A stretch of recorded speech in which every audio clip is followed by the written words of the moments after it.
નમસ્કાર, સ્વાગત છે આપનું લાઈવ ગુજરાત ન્યૂઝ બુલંદાબાદના લાઈવ વિશેષ કાર્યક્રમમાં। દર્શક મિત્રો, હાલ કોરોના મહામારી યથાવત છે, ત્યારે કોરોનાની જે બીજી લહેરની વાત કરવામાં આવે તો બીજી લહેર હાલ ધીમી પડી રહી છે।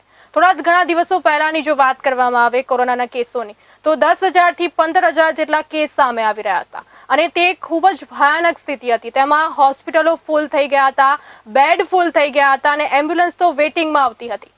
તો જે કોરોનાની જે ભયાનકતા હતી તે હાલ ધીમે ધીમે ઓછી થતી જણાઈ રહી છે। તે કોરોનાની જે બીજી લહેર ઘાતક સાબિત થઈ રહી હતી ત્યારે હવે તે ધીમી પડી રહી છે। હવે બીજી મહામારીની જો વાત કરવામાં આવે તો એક બીજી મહામારીએ માંજા મૂકી છે।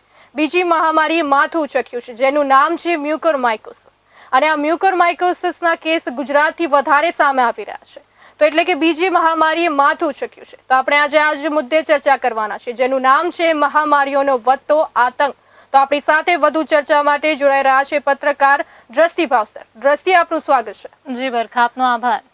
જી દ્રષ્ટિ, તો અત્યારે સૌથી પહેલા આપણે કોરોનાની વાત કરીશું, તો હાલની કોરોનાની પરિસ્થિતિ કઈ રીતની છે એ અમને જણાવશો?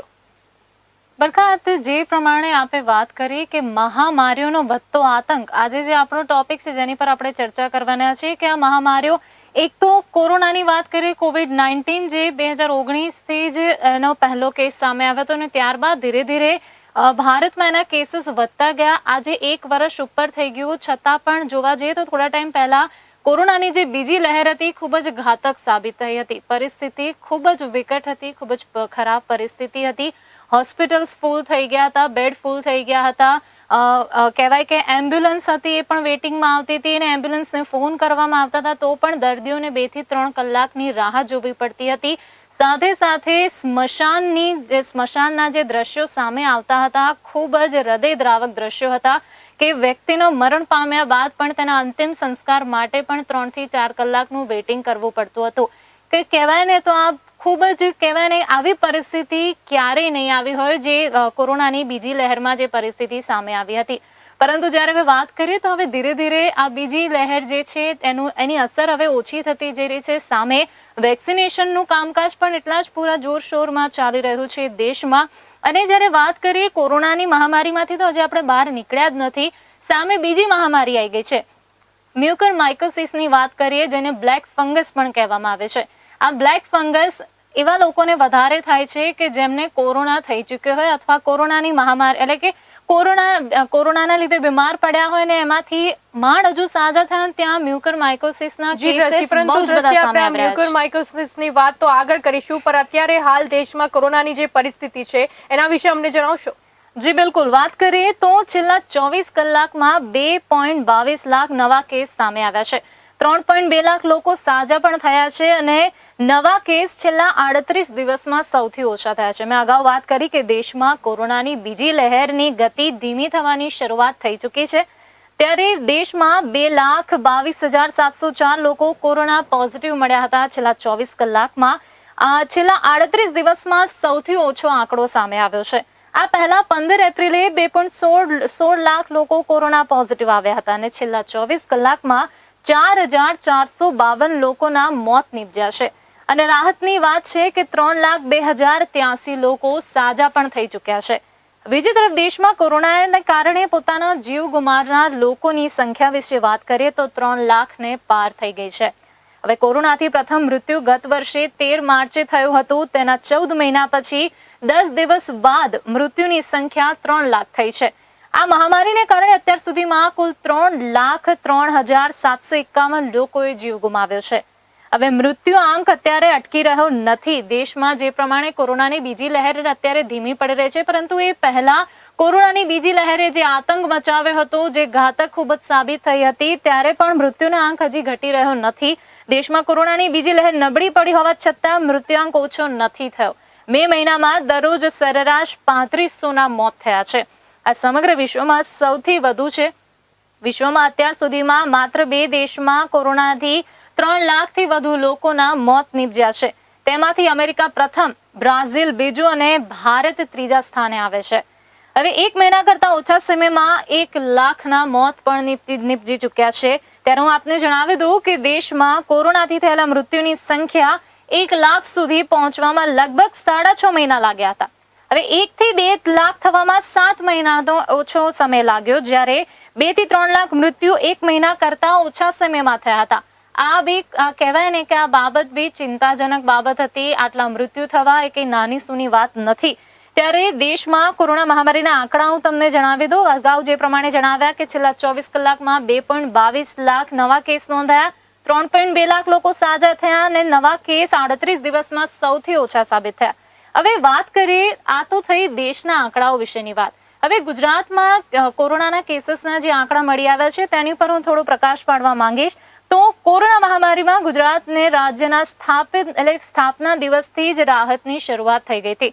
કેસમાં સતત ઘટાડો થઈ રહ્યો છે અને રાજ્યમાં 45 દિવસ બાદ સૌ પ્રથમવાર 4000 થી ઓછા એટલે કે 3794 કેસ નોંધાયા છે. આ પહેલા 8 એપ્રિલે 4021 કેસ નોંધાયા હતા, જ્યારે 53 દર્દીના મૃત્યુ થયા છે અને 8734 લોકો કોરોનાને હરાવ્યો છે. આમ સતત 19મા દિવસે નવા કેસ કરતા સાજા થનારા દર્દીઓની સંખ્યા વધુ રહી છે, જેને પગલે રાજ્યનો રિકવરી રેટ સુધરીને 89.26% થયો છે. આ ખૂબ જ સારી બાબત કહી શકીએ આપણે. હવે 75,134 એક્ટિવ કેસ અને 652 હજુ પણ વેન્ટિલેટર પર છે કોરોનાના દર્દીઓ. રાજ્યમાં અત્યાર સુધીમાં 7,88,470 ના રિપોર્ટ પોઝિટિવ મળી આવ્યા છે. મૃત્યુઆંકની વાત કરીએ તો 9,576 મૃત્યુ થયા છે, તેમજ અત્યાર સુધીમાં 7,03,760 દર્દી ડિસ્ચાર્જ પણ થયા છે.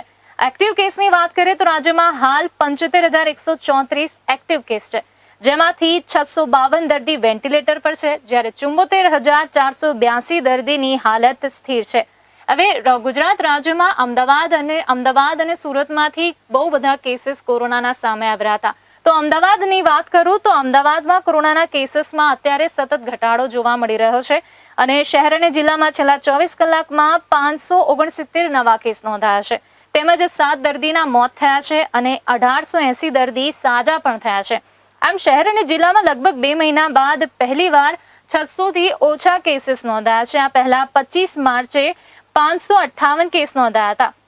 હવે 22 મેની સાંજથી 23 મેની સાંજ સુધીમાં શહેરમાં 545 અને જિલ્લામાં 24 નવા કેસીસ નોંધાયા, તેમજ શહેરમાં 1846 અને જિલ્લામાં 34 દર્દી સાજા થતા તેમને ડિસ્ચાર્જ કરવામાં આવ્યા છે, તેમજ શહેરમાં 7 દર્દીના મોત પણ નિપજ્યા છે. સાથે શહેર અને જિલ્લામાં કોરોના પોઝિટિવ કેસનો આંકડો 2,32,000 પહોંચ્યો છે, એટલે કે 2,32,465 થયો છે. હવે 2,06,368 દર્દી સાજા થઈને ઘરે પરત ફર્યા છે અને 3,288 લોકો મૃત્યુ પણ પામ્યા છે. જે પ્રમાણે વાત કરી કે અત્યારે કોરોનાની બીજી લહેર ધીમી પડી રહી છે, પરંતુ સામે બીજી મહામારીઓએ પણ આતંક મચાવી રહ્યો છે, આતંક વધી રહ્યો છે, ત્યારે એ બાબતે હજુ આગળ આપણે વાત કરીશું. જી દ્રષ્ટિ, હાલ જે કોરોનાની જે ગતિ છે તે ધીરે ધીરે ઓછી થતી રહી છે, એટલે કોરોનાની જે બીજી લહેર છે તે ધીમી પડી રહી છે. હવે હું આપને વેક્સિનેશનને લઈને પૂછવા માંગીશ કે હાલ જે વેક્સિનેશનની જે ગતિ હતી તે ધીમી પડી રહી હતી, ક્યાંક ને ક્યાંક ડોઝ ઓછા પડી રહ્યા હતા અમુક રાજ્યોમાં, પરંતુ હવે વેક્સિનેશનની સ્પીડ વધશે તો રાજ્યમાં આજથી રોજ 18 થી 44 વર્ષના 1 લાખ લોકોને વેક્સિન અપાશે એવું મુખ્યમંત્રીએ જાહેરાત કરી છે. તો એને લઈને આપનું શું કહેવું છે? જી, જે પ્રમાણે વાત કરીએ તો આજથી થોડા ટાઈમ પહેલા એવું હતું કે 18 થી 45 વર્ષના લોકોને રજીસ્ટ્રેશન કરાવીને ઓનલાઈન રજીસ્ટ્રેશન કરાવીને જ વેક્સિનેશન મળતી હતી, પરંતુ આજથી વાત કરીએ તો આજથી લઈને 1 અઠવાડિયા સુધી વેક્સિનેશન મહાઅભિયાન ચાલી રહ્યું છે. ત્યારે રાજ્યમાં આજથી રોજ 18 થી 44 વર્ષના 1 લાખ લોકોને વેક્સિન અપાશે. પહેલા એવું હતું કે એક દિવસમાં 30,000 જેટલા ડોઝ આપવામાં આવશે, પરંતુ હવે તે વધારીને 1 લાખ સુધી કરી દેવામાં આવ્યા છે. વેક્સિનના 30,000ને બદલે 1 લાખ ડોઝ આપવાનો મુખ્યમંત્રીનો નિર્ણય છે.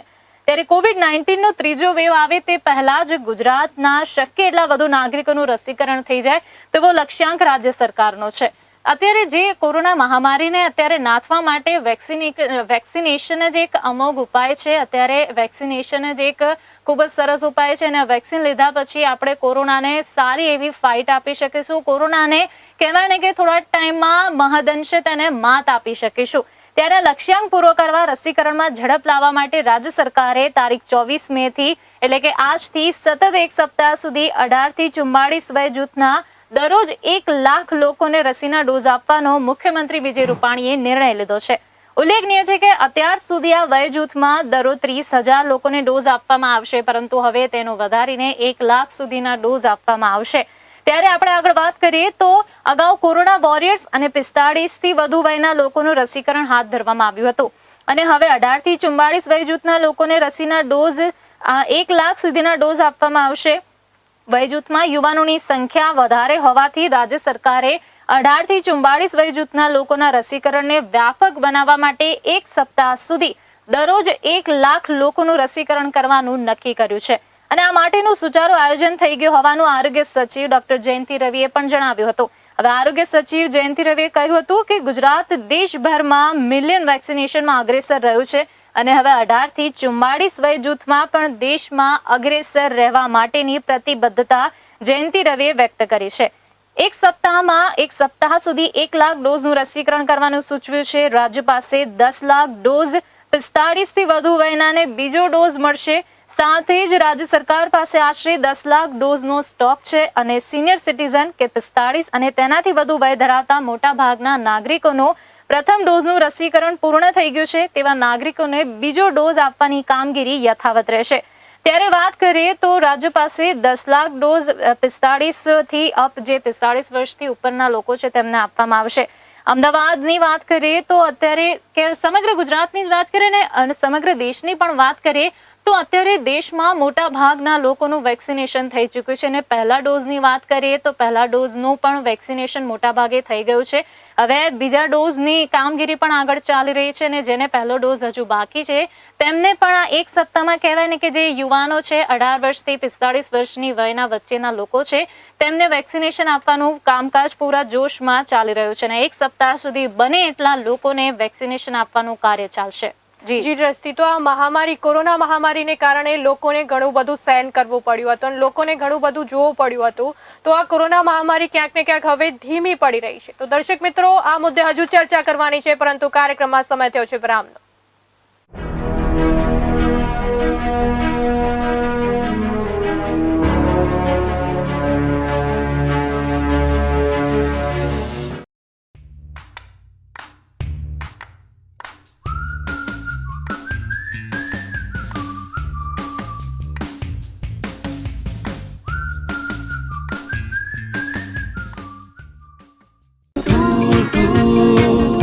शक्ति संग शक्ति ट्रैवल्स, बिलव्ड हो या दोस्त, मम्मी पापा या रिश्तेदार, दादा दादी नाना नानी को शक्ति से प्यार. छुट्टियां आए हैं घूमने जाएंगे हम, अपनों के संग मौज मस्ती के पल यही है यार. भारत देखो टूर हो या दुनिया देखो टूर, देश विदेश में stress free tour. So simple. Tour यानी शक्ति travels. Gandhinagar is the capital of Gujarat, but its heart is here in Ahmedabad. Ahmedabad, huh? Khakra, Fafra, Fafra. Log aa rahe hain. Shopping, shopping, shopping, and more shopping. This is the pole for birds, and this is a pole for people. These old community homes are saying, you stay in tall high rises, but you don't even know the names of your neighbors. Oh, a secret door. The Jama Masjid in Delhi is not the only one. This is Ahmedabad's Jama Masjid. Incredible. I just walk across from the mandir to the masjid. Divinity harbors no distances. Breathe in the past and the future. Breathe in the spirit of Ahmedabad. Breathe in a bit of Gujarat.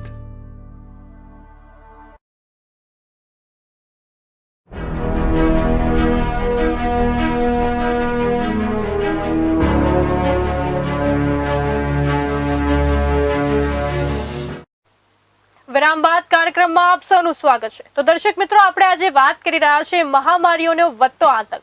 તો આપણે અત્યારે વાત કરી કોરોનાને લઈને, પરંતુ હવે આપણે એક બીજી બીમારીની જે વાત કરીશું, બીજી મહામારીની વાત કરીશું જેને માથું ઉચક્યું છે, જેનું નામ છે મ્યુકોરમાઇકોસિસ. તો દ્રષ્ટિ, હું આપને એ પૂછવા માંગીશ કે આ મ્યુકોરમાઇકોસિસ છે શું અને એના કેસીસ ગુજરાતથી વધારે સામે આવી રહ્યા છે, તો એને લઈને આપનું શું કહેવું છે? જી, મ્યુકોરમાઇકોસિસ એને બ્લેક ફંગસ પણ કહેવામાં આવે છે અને આ જે બ્લેક ફંગસના કેસીસ છે કે જેને કોરોના થયો હોય તેમનામાં આ મ્યુકરમાઇકોસિસ થવાના ચાન્સીસ ખૂબ જ વધારે છે અને બહુ જ બધા કેસીસ મ્યુકરમાઇકોસિસના સામે આવી રહ્યા છે. ત્યારે ગુજરાત સરકારે મ્યુકરમાઇકોસિસ એટલે કે બ્લેક ફંગસને મહામારી જાહેર કરી છે.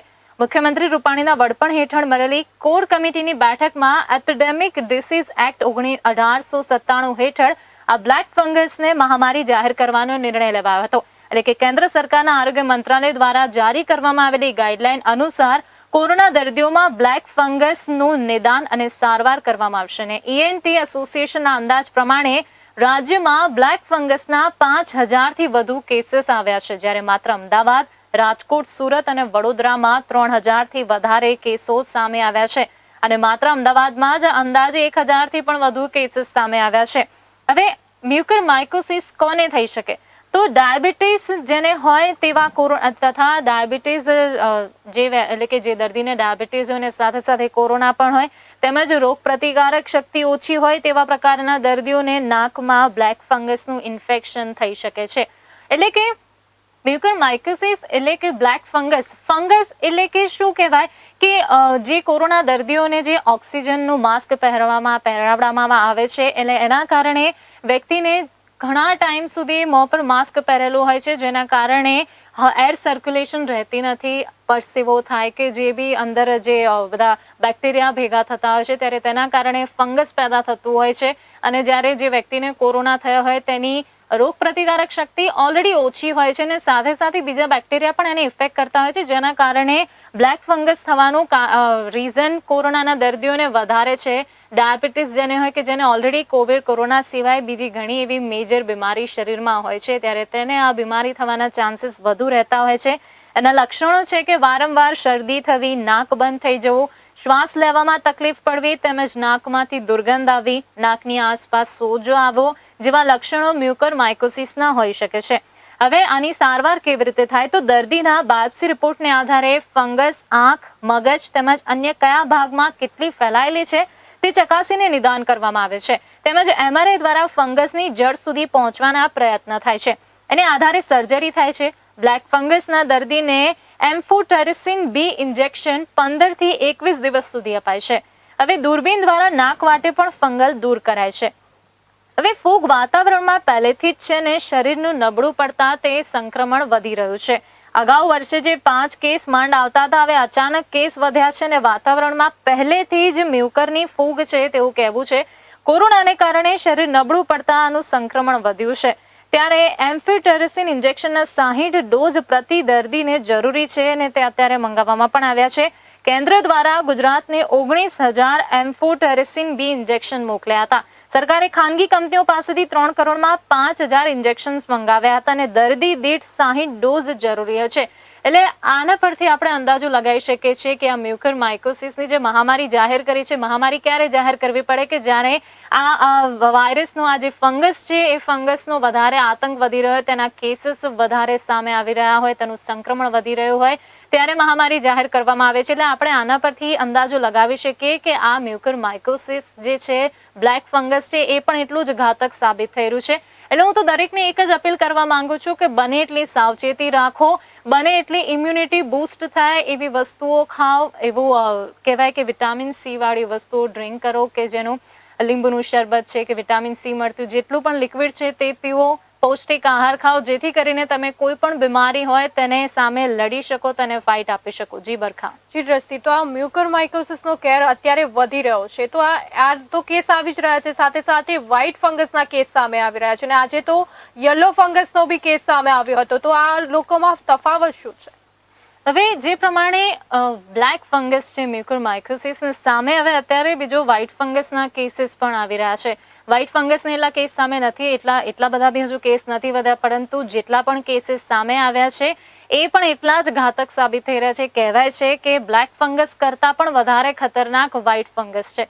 કારણ કે બ્લેક ફંગસ કે એ કેવું છે કે તમારા મોઢાના જે પણ છે આંખ, કાન, નાક એટલા પર ઇફેક્ટ કરે છે અને જ્યારે વ્હાઇટ ફંગસની વાત કરીએ તો વ્હાઇટ ફંગસ તમારા શરીરના કોઈ પણ અંગ ઉપર, કોઈ પણ જગ્યા ઉપર તે એની અસર કરી શકે છે, ફંગસ તમને થઈ શકે છે. વ્હાઇટ ફંગસ જે છે શરીરના અલગ અલગ ભાગ પર સંક્રમણ ફેલાવે છે. ઇન્જેક્શન અથવા તો ટેબ્લેટના માધ્યમથી વ્હાઇટ ફંગસના દર્દીની સારવાર કરવામાં આવે છે. જેની સારવાર ખૂબ જ ખર્ચાળ અને લાંબા સમયે સ્વસ્થ થાય છે. ત્યારે શરૂઆતના તબક્કામાં દર્દીની સારવાર કરવામાં આવે તો દર્દી જલ્દી સ્વસ્થ થઈ શકે છે. જો કે વ્હાઇટ ફંગસમાં અપાતા ઇન્જેક્શન કે ટેબ્લેટની આડઅસર લીવર પર થતી હોય છે. ત્યારે વ્હાઇટ ફંગસની સારવાર લેતા વ્યક્તિના લીવર ટેસ્ટ સમયાંતરે કરાવવું હિતાવહ માનવામાં આવે છે. હવે સામે એક બીજો પણ જે યલો ફંગસ એ પણ આવ્યું છે.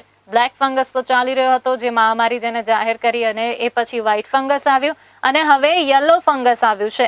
તો ગાઝિયાબાદમાં આનો પહેલો કેસ સામે આવ્યો હતો કે ગાઝિયાબાદમાં યલો ફંગસનો કેસ પહેલા સામે આવ્યો, જેમાં દર્દીની ઉંમર 34 વર્ષની છે અને તેને પહેલા કોરોનાનો ચેપ લાગ્યો હતો. આ ઉપરાંત તેને ડાયાબિટીસની બીમારી પણ છે. ત્યારે યલો ફંગસ અંગે એટલે કે માહિતી અનુસાર આપણે જાણીએ તો આ પણ એક ઘાતક બીમારી છે, કારણ કે આંતરિક રીતે આ યલો ફંગસ થાય છે. વધુમાં તેના લક્ષણો મુજબ સુસ્તી આવી, ભૂખ ઓછી લાગવી અથવા બિલકુલ ભૂખ ન લાગવી અને વજન ઘટી જવું, તેમજ જેમ તે આગળ વધે છે તેમ તે ઘાતક થતું જાય છે. હવે ઘામાંથી પૂરું નીકળવું અને ઘા ધીમે રૂજ આવે, આ મહામારી આગળ ડોક્ટરની સલાહ છે કે આ ગંભીર છે અને તમને એમાંથી કોઈ પણ લક્ષણ જોવા મળે, મેં જે પ્રમાણે આગળ જે લક્ષણો જણાવ્યા, તો તમને અગાઉ જે પણ લક્ષણો આમાંથી જોવા મળે તો તરત જ તેની સારવાર શરૂ કરી દેવી જોઈએ. અને તેની એકમાત્ર સારવાર છે કે એમ્ફોટેરેસિન B ઇન્જેક્શન છે, જે એક બ્રોડ સ્પેક્ટ્રમ એન્ટીફંગલ છે. જી દ્રષ્ટિ, તો આ જે બ્લેક ફંગસ જેને બી થાય છે તો એના માટે શું કાળજી રાખવી જોઈએ? બ્લેક ફંગસ માટે મેં અગાઉ તમને જણાવ્યું કે કોઈ બી બીમારી હોય, કોઈ બી ફંગસ હોય, તો એના માટે આ ફંગસ એવી વસ્તુ છે કે કોઈ પણ તમારા શરીરના અંગ ઉપર, કોઈ બી જગ્યા ઉપર એનો પરસેવો થાય કે ક્યાંક એવી ભીનાશ હોય, જ્યાં વધારે ભેજવાળી વસ્તુ હોય, ભેજવાળી જગ્યા હોય, ત્યાં વધારે ફંગસ થવાની શક્યતા રહેતી હોય છે. બ્લેક ફંગસની વાત કરીએ તો ડોક્ટર્સ એવી સલાહ આપે છે કે બને ત્યાં સુધી તમે માસ્ક પહેરેલું હોય તો થોડા ટાઈમ પછી માસ્ક કાઢીને તમારો ફેસ વોશ કરો, ફેસને બને એટલું કોરું કરો અને તેને જંતુ મુક્ત કરી દો અને પછી માસ્ક પહેરો. એવી રીતે જ કોઈ બી આ ત્રણ જે ફંગસ છે, ફંગસથી બચવાનો એક સામાન્ય ઈલાજ આ જ છે. જી દ્રષ્ટિ, તો આ જે આના ઇન્જેક્શનની પણ અછત સર્જાઈ રહી હતી, જે રીતે કોરોનામાં રેમડેસિવિરની ઇન્જેક્શનની અછત સર્જાઈ હતી, તો ત્યારે હવે આ બ્લેક ફંગસના ઇન્જેક્શનની અછત સર્જાઈ છે અને તેને તો કાળાબજારી પણ થઈ રહી છે એવું પણ સામે આવ્યું હતું. એને લઈને આપનું શું કહેવું છે? જી, જે પ્રમાણે આપે જણાવ્યું કે ગુજરાતમાં મ્યુકોરમાઇકોસિસના વિસ્ફોટ પર બેઠું છે અને ખાલી મહામારી જાહેર કરવાથી કશું નહીં થાય. હવે સરકાર દૈનિક આનું બુલેટિન જાહેર કરે તો એ વધુ યોગ્ય રહેશે. રેમડેસિવિરની જેમ જ સરકારના પાપે એમ્ફોટેરેસિન B ઇન્જેક્શન લેવા દર્દીના સગાઓને રઝળપાટ શરૂ થઈ ગઈ છે. અગાઉ જે પ્રમાણે રેમડેસિવિર માટે જગ્યાએ લાઈનો લાગતી હતી, દરેક વ્યક્તિ જેના ઘરમાં કોઈ કોરોનાનું દર્દી હોય તેને રેમડેસિવિર ઇન્જેક્શન મળે એ માટે ઘણી જગ્યાએ દોડાદોડી કરતા હતા, લાઈનોમાં ઉભા રહેતા હતા. એવી રીતે જ હવે અત્યારે બ્લેક ફંગસ માટેના જે ઇન્જેક્શન છે એના માટે પણ દર્દીના સગાઓને રઝળપાટ કરવાની શરૂઆત થઈ ગઈ છે. અને આ ઇન્જેક્શનની જેટલી જરૂરિયાત વધતી જાય છે, સામેની કાળાબજારી પણ એટલી સક્રિય થતી જાય છે. ત્યારે વાત કરીએ ને તો કોરોના મહામારીની તેમાં પણ આ જે બીજી લહેર છે, મુસ્તાક રહેવાની કે ભૂલ જે ગુજરાત સરકારે કરી છે તેનું જ પુનરાવર્તન પાછું થઈ રહ્યું એવું આપણે લાગી રહ્યું છે. કોરોના નહીં પણ કોરોનાના ઇલાજમાંથી સાજા થયેલાને ચપેટમાં લેતા જે મ્યુકોરમાઇકોસિસ બ્લેક ફંગસ છે તેનો વારો અત્યારે ચાલી રહ્યો છે. ડાયાબિટીસ અને કોરોના ઇન્ફેક્શન લાગે તેવા દર્દીઓને મોટા ભાગે આ મ્યુકોરમાઇકોસિસ પોતાનો શિકાર બનાવે છે. હવે ફંગલ ઇન્ફેક્શન ગુજરાત સરકારે મહામારી ઘોષિત કરી છે, ત્યારે રાજ્યમાં મ્યુકોરમાઇકોસિસના 3000 કેસ એકલા અમદાવાદમાં એટલે કે છે 3000 કેસ, પરંતુ અમદાવાદમાં જ 1000 કેસ બતાવે છે. તો આ કંઈક સમજાતું નથી કે શા માટે સરકાર આ આંકડા છુપાવી રહી છે, શા માટે સરકાર આવું કરી રહી છે. અમદાવાદના લોકો હજુ કોરોનાની મહામારીમાંથી બહાર નહીં નીકળ્યા અને સામે આના કેસીસ પણ અત્યારે કેન્દ્ર સરકારની યાદી અનુસાર ગુજરાતમાં અત્યારે 2281 કેસ છે, પરંતુ રાજ્ય સરકારની સત્તાવાર યાદીની અનુપસ્થિતિમાં નિષ્ણાંત તબીબોના મતે આ આંક 3000 અથવા તેથી પણ વધુ હોય તો નવાઈ નથી. એકલા અમદાવાદમાં જ 1000થી વધુ કેસ હોવાનું ખુદ રાજ્યના એક આરોગ્ય ઉચ્ચ અધિકારી જણાવ્યું અને કબૂલી ચૂક્યા છે. તેમણે એવું જણાવ્યું હતું કે હું નામ ના આપું, પરંતુ તમને હું સચ્ચાઈ શું છે એ બતાવી શકું છું. અને રાજકોટમાં અત્યાર સુધીમાં 850થી વધુ કેસ છે અને ખાનગી નિષ્ણાંતે કહ્યું છે કે 850થી વધારે છે, 1000 જેટલા છે. રાજકોટના સિવિલ સર્જને જણાવ્યું કે મ્યુકોરમાઇકોસિસને લઈને રાજકોટ સિવિલ હોસ્પિટલમાં 500 બેડની સુવિધા ઊભી કરવામાં આવી છે અને અહીંયા દરરોજ 30 થી વધુ દર્દીઓ દાખલ થાય છે. જી દ્રષ્ટિ, હાલ જે રીતે 492 દર્દી કોરોનાના દાખલ છે. કેસીસમાં જે રીતે સરકાર તેના આંકડા છુપાવતી હતી એ રીતે જ આ બ્લેક ફંગસના બી આંકડા છુપાવવામાં આવી રહ્યા છે. તો દ્રષ્ટિ, જે રીતે આપે જાણકારી આપી કોરોનાની પરિસ્થિતિને લઈને, વેક્સિનેશનને લઈને, આ મ્યુકોરમાઇકોસિસને લઈને, તે આપવા બદલ આપનો ખૂબ ખૂબ આભાર. જી વરખા. તો દર્શક મિત્રો, હાલ જ્યારે કોરોના મહામારી ચાલી રહી છે અને મહામારીઓનો વધતો આતંક, અને સાચે જ લોકોને જ્યારે પહેલા કોરોના ચાલતું હતું ત્યારે લોકોને મુશ્કેલી પડી રહી હતી, ત્યારે આ કોરોનાની જે બીજી લહેર ધીમી ગતિ પકડી અને ત્યારે તરત જ બીજી મહામારીએ માથું ઉચક્યું છે. તો દર્શક મિત્રો, હજુ કોરોનાએ ગયો નથી અને ત્યાં બીજી બીમારી આવી ગઈ છે. તો દર્શક મિત્રો, અત્યારે કાળજી રાખવી ખૂબ જ જરૂરી છે, સતર્ક રહેવું ખૂબ જ જરૂરી છે. તો આવતીકાલે ફરી મળીશું નવા મુદ્દા સાથે. હવે મને આપશો રજા અને જોતા રહો લાઈવ ગુજરાત ન્યૂઝ બુલંદવાજ.